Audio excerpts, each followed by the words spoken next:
Today's Saturday. We finally have the car back on the hoist after our first event. First things first, no leaking fluids on the track. We have a good old trusty water bottle here as an overflow. We got an overflow today, so we're going to be installing that today as well. We learned quite a bit of things out with the car when we shook it down at the track. One thing we were compensating for soft suspension was with tire pressures. Tire pressure was around 65, almost 70 psi until we understood what the car was doing. Suspension's way too soft in this car. It's set up for more of a time attack. We need more stiffy boy, drift boy action.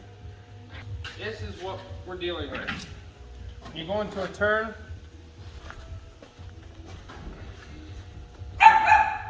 Look how soft that is. So what we're going to do to fix this, so this is our little drift missile pal here. This is Mila. You guys will see her in the previous video. You want to help me hold this down? This is what we're going to use to counteract the softness and the plushiness of the chassis. We went with the Track 1 Coilovers. They're local guys here, so honestly, the best price I could find all around for the spring rates I needed. Where are they? Hey, I go. Nope, here you go, you can have that. So the spring rate specs are, for the front, we're going with 12K. In the rear, we have 14K. I will pop up image here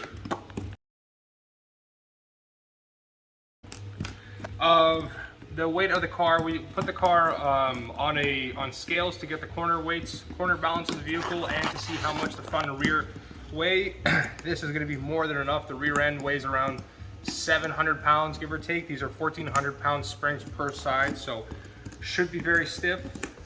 Going to be throwing them on. We have some kind of China coilovers on the car right now. The coils came with the car when I purchased it. I worried about reliability and maintenance of the car, and got everything done. So now it's time to attack the chassis, suspension, deal with the body roll, and go out, test again, and hopefully we have a successful R&D session. So to start, to install the Track 1 coils, I'm going to lift up the car, hang up the front axle, hang up the rear axle, lift it by the subframe, probably by not the control arms, probably the diff in the rear or the jack points. So we have the suspension out. Front right we did. Very simple, to be honest, because like as you guys know, this is I guess like an adopted, abused car, if that makes sense. I rescued it. I rescued this car from an abusing owner.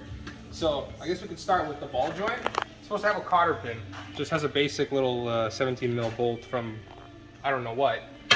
Not safe, because if it loosens, this is going to split and just fall off. That's why there's cotter pins, to stop the nut from spinning off. So we got the front coilovers in. As I was working here, as you guys can see, the fender here is a little bit more beat up than the rest. I took off the wheel. And if you look, you see all those lines coming through the tread?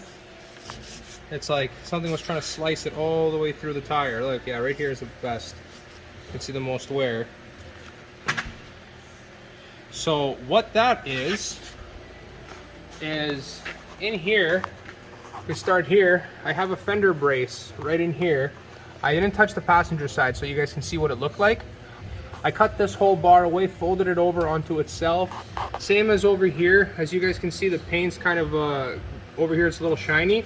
I hammered that in to get more clearance. You can see the tire rubs right along the frame there, so I'm going to try and get rid of this little bump, but I don't think I'll be able to do anything here. If you come in front of the coilover, there's this little brace here. I flattened that over. As you see, it's over here. They're sticking out. I hammered, rolled them both in here to give me more clearance, because it was rubbing here. Right here as well, I hammered the living shit out of that. Get more clearance in here. New coilovers in. I should minimize the rubbing, but just to be safe, I hammered everything in. I'm going to cover everything with rocker body, underbody spray or whatever, rocker guard. Front side all done. Used chip shield industrial strength rocker panel coating. So once the stuff dries, it's like the rubber coating you have along the frame and all that. So all the spots I dinged up, all the places I cut, everything's coated. I'm gonna have to glue that next.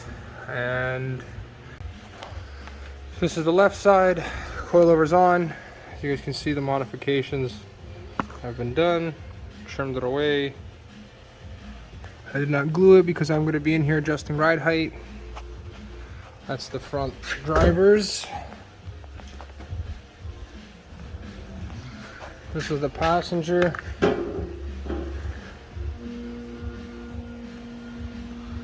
Trimmed it all the way there. So this is all good. A little bit of hammering there. Got the fronts on. Got the rears in. The rears were unbelievably easy to do. It was wild how easy it was. Now we're going to be doing a brake bleed all around, starting at the right rear. I don't know. It's not necessary. I'm just doing it as a precaution. I just want to run new brake fluid through the car. I'm going to get high heat brake fluid soon, so this is just as like a carry me over. Front, rear coils are in. The front's a little lower than I would like, plus it has to settle for 24 hours. It might get even lower. The rear is a bit high for my liking, but I'm gonna let it sit overnight before I start playing with ride height. Let the spring compress, get into its, get used to the weight. It should sit down a little bit, how much I don't know, but I had 10K in the rear, I have 14K now. Fronts are 12K. I had some RS Racing, I think they're eBays, but only springs. These springs are to fix an issue with these chassis. The slave cylinder starts to make like a chirping noise. So I'll let you guys hear it now.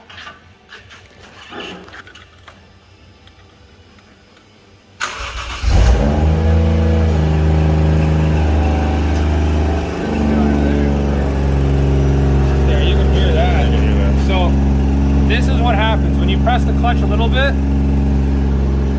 Noise is gone.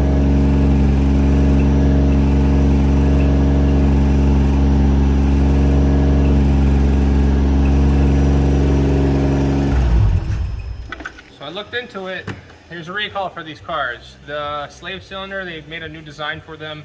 ASIN is the producer, it's an OEM producer. I put it in, replaced it, also ran an OE clutch bearing at the same time. Within 2,000 kilometers it started chirping again, less even. So I've been doing my research, called Lexus, and they said basically the only way to get around it is to help the clutch fork get pulled back into place. So I got two different springs. I'm going to try and set them up so they just pull back the release bearing ever so lightly and the chirping stops. So you guys got to find out now. It's a very big issue on these cars. I come to find out. I thought it was something I didn't do right, but Lexus says otherwise. You guys are going to see what this process takes and how to fix it. You guys heard it. Now stay tuned. I'm back from underneath the car. I installed the clutch. The clutch fix, let's call it that. So go ahead, start it. Let's give it a listen. Let off clutch.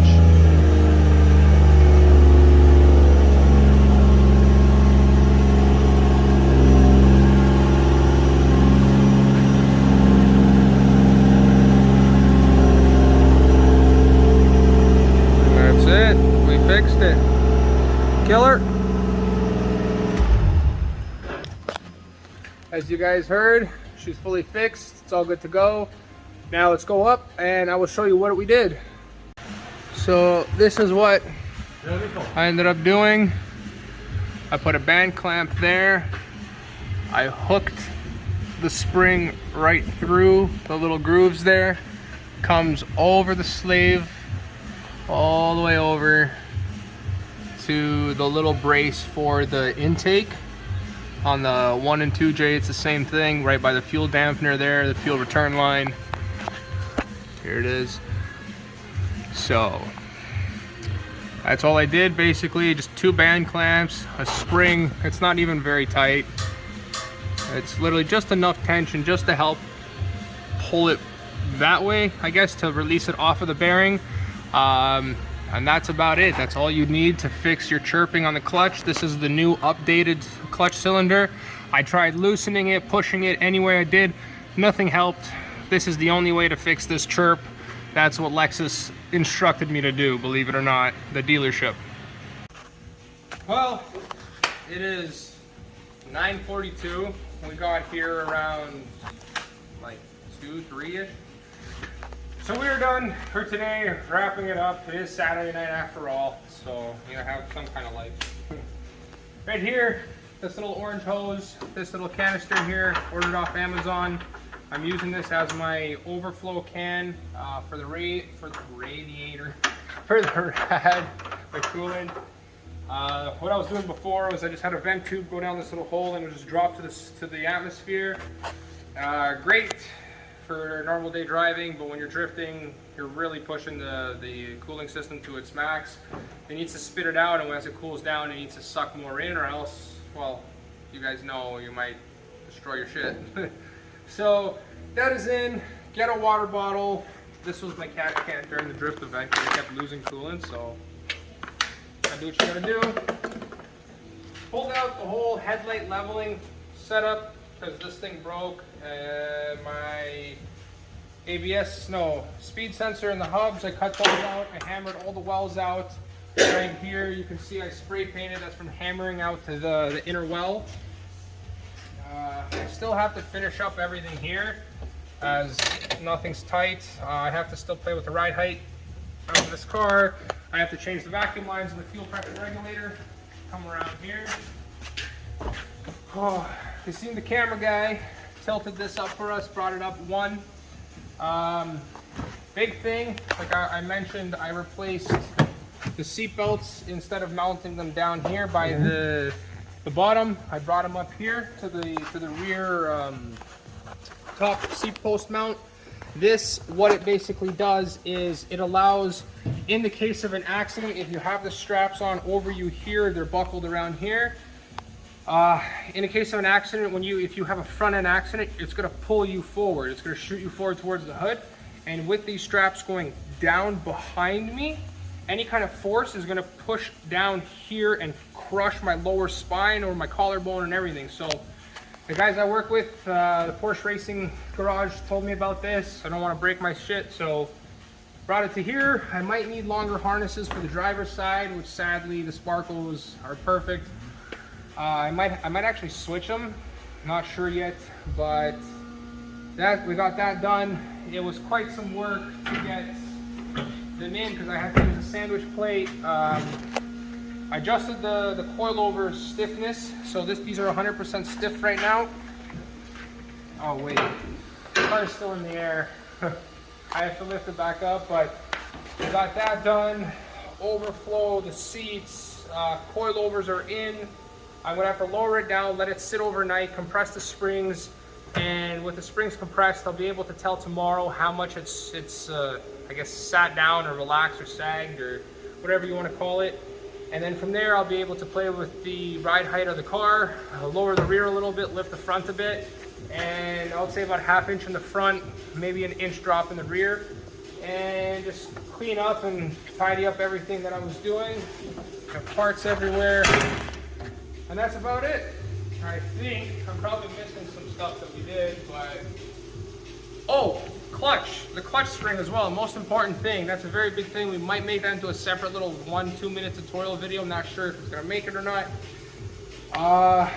And that's it for today. Tomorrow I'm gonna come in, chop up the front of the hood so we can so when it comes time, because I already have the hood vents to vent from so I don't have to pull the hood off when it's raining and stuff like that. I can have proper like GT500, Mustang GT500 hood vents.